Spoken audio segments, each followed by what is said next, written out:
for today's video mga amigo, tirada na sadta. Magluto na pud ta og saang mga amigo kay na ay nag-order sa atoa na taga Mangagoy.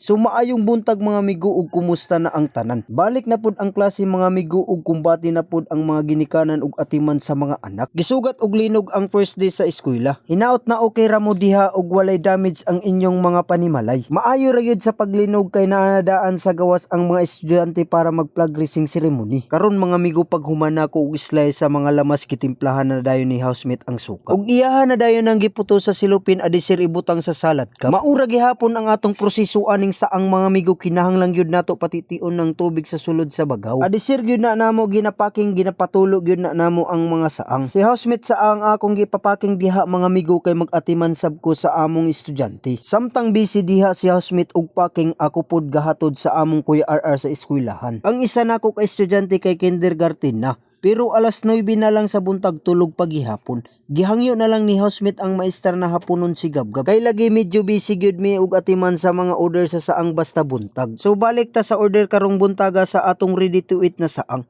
Order di ay ni sa atoan ni Ma'am Ibilin upat ka box na small size ang iyang order ug ipa-deliver ni niya sa Mangagoy. Ingon ani gyud ni ang among routine matag buntag. Basta naa tay mga pa-order na saang ug sa mga naay okasyon diha andam kaayo mimo cater sa saang para lisasol na sa inyong trabahoon ug kaon na pud diretso. Mag-message lang gyudaan mo kung unsa nga pizza kinahanglanon para maka-ready pud mi ug makapanalom og saang. Pagka humang packing mga amigo namahaw na dayon mini housemate. So ang sudan di ay namo mga amigo hotdog ra og sobra na saang. Ug sa mga nangutana kung nganong lahi ang presyo namo sa saang, tubagon na nato. Lahi gyud ang among pricing sa saang labi na kung Mangagoy or Bislig area. Natural raman siguro nang i-adjust namo ang presyo diri sa Barcelona kay wala naman may kusting ana sa patubil. So ang kalayoon gyud number 1 nganong mag-adjust mi og presyo. So sabot-sabot lang gyud ta mga amigo para maka-provide pud mi sa inyong order mga amigo.